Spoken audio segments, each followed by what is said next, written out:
I 29F inherited a house from my maternal grandma. It's near the city, so I can get to work and it's big enough for me, my 2 kids and my husband. Even on our 2 salaries, my husband and I wouldn't ever be able to afford a home like this, even though we are pretty frugal and have savings. The housing market is tough, and we were extremely fortunate. My half-sister Ella 25F from my dad and I are very close, and she landed a new job in the city centre. On her salary, she can't afford to rent a place in the city centre area, and living on the outskirts and paying for a train there and back isn't cost-effective.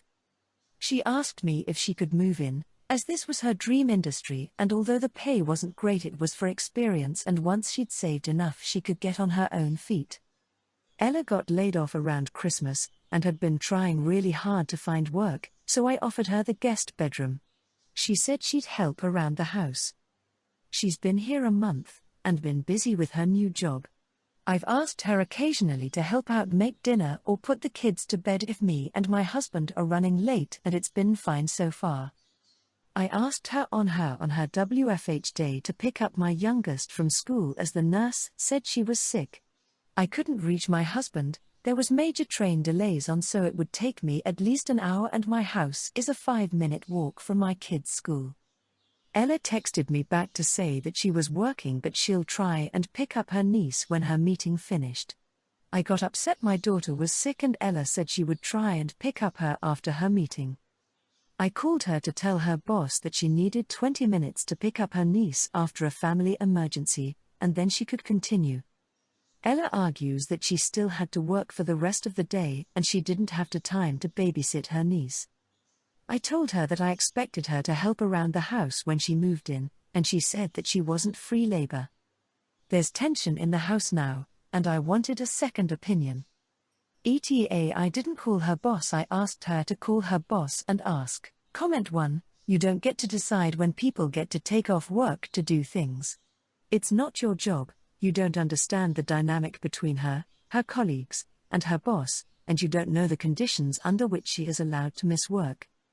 You cannot order someone to take care of your sick children and expect them to put all of their responsibilities aside to do so. This is your kid, so you take off work and you go take care of your kid. Helping around the house is cleaning, sweeping, doing dishes, processing laundry, actual housework.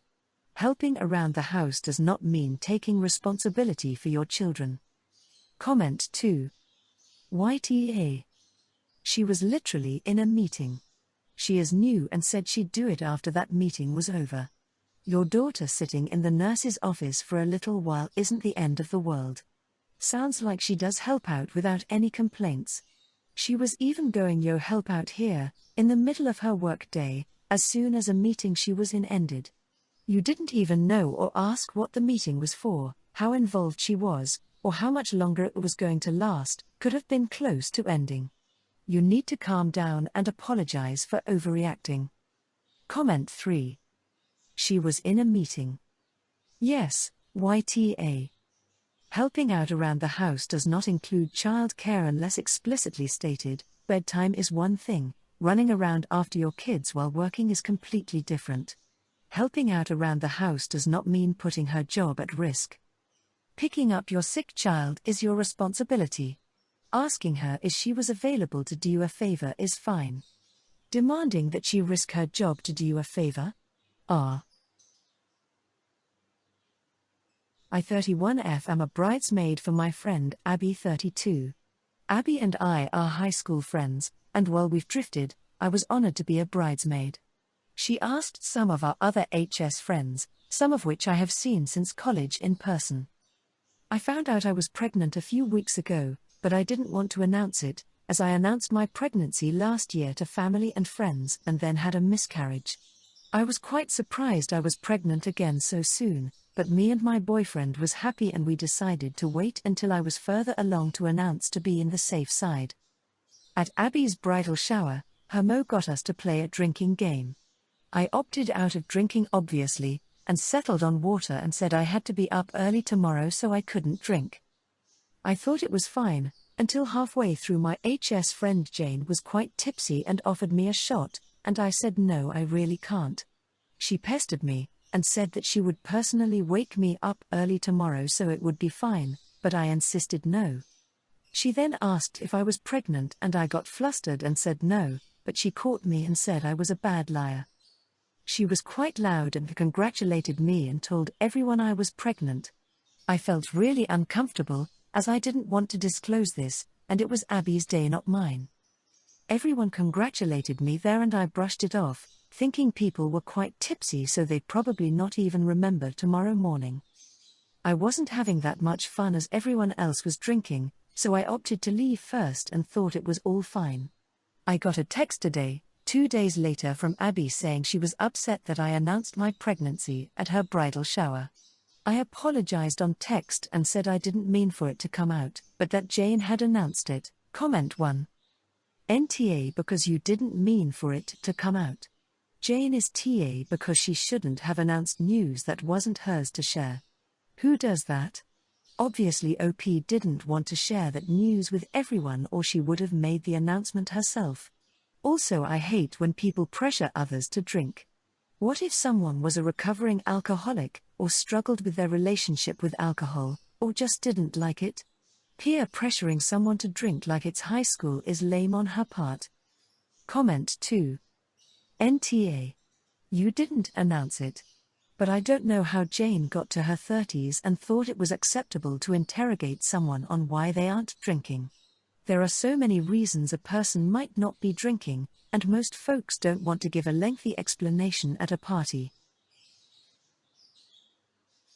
I'm a single mom of 5, 16M, 14M, 10M, 9F, 7M, renting a 3-bedroom house. Up until 2 months ago, the 2 eldest boys shared a room, the 3 youngest shared, and I had the smallest room. For the last few years my eldest complained non-stop about having to share a room with his little brother. Most of his friends' parents are wealthy, so he's constantly comparing our situation to theirs.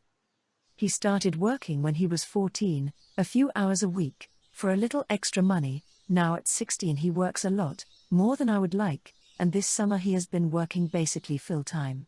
He's not too bad with his money and actually saves some of it, but the rest goes to video games, clothes/shoes, and junk food. 2 months ago, my son and I were discussing his distaste for sharing a room with his brother, and he said he'd drop out of school now if it meant he could move out into his own space. I told him I had looked at 4-bedroom rentals in our area, but they were just too expensive. He asked if he could pay the difference if we did move. I told him no, because during the school year all his money would be going to rent, not his savings and his spending money. That obviously wouldn't sit right with me. However, we did come up with a compromise. For $50 a month he could have my bedroom and my 10-year-old could move in with 14-year-old and I would sleep in our living room. Our couch is already a pull-out. This was 2 months ago, and we already made the switch, and everybody is happy with the new setup. All the money my son is paying me is going straight into my Christmas savings, and then after Christmas will go into a summer trip savings. I recently told some of my friends what I was doing and they're against it. They think I'm wrong for taking any amount of money from my kids, and a couple of them said I should have just given him the room without making him pay for it. They make some good points, and I don't totally disagree, and it makes me feel like an asshole. My 14-year-old son is also unhappy about the arrangement. He thinks it's unfair older brother is getting his own room and that middle brother should have stayed in his old room. I can see how he feels it's unfair that older brother has the chance to pay for his own room when he, or the other kids, don't have the same opportunity. It seems bad to renege with my oldest now, but I'm not sure if I made a mistake agreeing to this. Comment 1. There is a wild difference between charging your underage kids rent and accepting $50 a month that is going back to the kids, so a growing teenager can have privacy. No other children are getting less, and no one is abused by any means. Not exactly an ideal solution, but tricky problems require unconventional solutions. NTA. Comment 2. Your eldest wanted his own space, and you found a solution that works for everyone without breaking the bank. He gets privacy, you get some help with expenses, and everyone else adjusts. Sounds like a win-win, right? But the fact that your 14-year-old is feeling left out? Yeah, that's the fly in the ointment. Making your son pay a small amount for the room isn't the issue, it teaches him responsibility, budgeting, and that nothing in life is free. But the fairness aspect with the other kids needs to be addressed. Maybe it's time for a family powwow to discuss how this arrangement works and why it was made. It might not make everyone happy, but at least they'll understand the reasoning. Nah. You're trying to make the best out of a tough situation. Just keep the communication open with all your kids, so no one feels like they're getting the short end of the stick, or the short end of the couch, in your case. 33M, met my friend group Laura, 32F, Anthony, 31M, Julie, 28F, when I moved to Paris for my work around 8 years ago. When we go out, here is the deal. I'm the only one with a driver's license, so I'm the DD. I drive and pay for the gas, parking, etc., everything related to the car, in exchange for 1 Coke per passenger. During the night, if needed, I'll go with you to retrieve something in my car, a coat, cigarettes, makeup, cash, etc. When it's time to leave, I'll drive everyone to their place and walk them to their door while the others wait in the car. The problem started a few weeks ago. We were already at the bar. When Marie, 29F, Anthony New GF went to take a second or third round, I asked her to take me a Coke, and she asked for my credit card. Before I could say anything, Anthony just said, "Come on, babe, I explained to you how it works. Don't make a scene." She just replied, walked to the bar, and came back with just her drink. I just looked at Anthony, rolled my eyes, ordered myself a Coke, and moved on. Later that night, Laura came to ask for my car keys and not to come. All the girls are going together. Reading between the lines, I understood that it was to get a tampon or a pad from the first aid kit that I always have in my car. Both Laura and Julie know that I have feminine hygiene product in my first aid kit since, in the past 8 years, it has already happened for them to be the ones in need of it. A few minutes later Marie came back charging at me and started to scream that I'm a pervert, YF slur have feminine hygiene product in their car, that she was right not to pay me a Coke since I am a creep, a freeloader, and other stuff still in the same tone. She created such a scene that we were all kicked out of the bar. While walking back to my car, Marie kept her act, screaming insults and other names to me while fake crying. So I snapped and told her, "Listen to me BTCH, enjoy your ride home, 'cause it will be your first and last one. I won't leave you here to make sure you go home safe only out of respect for your BF, but after that, you can find your own way to and from the club and bar." After that, we all got to the car, and the ride home was very quiet. Fast forward to this weekend. In the group chat, we are planning a night out, the first one since the incident.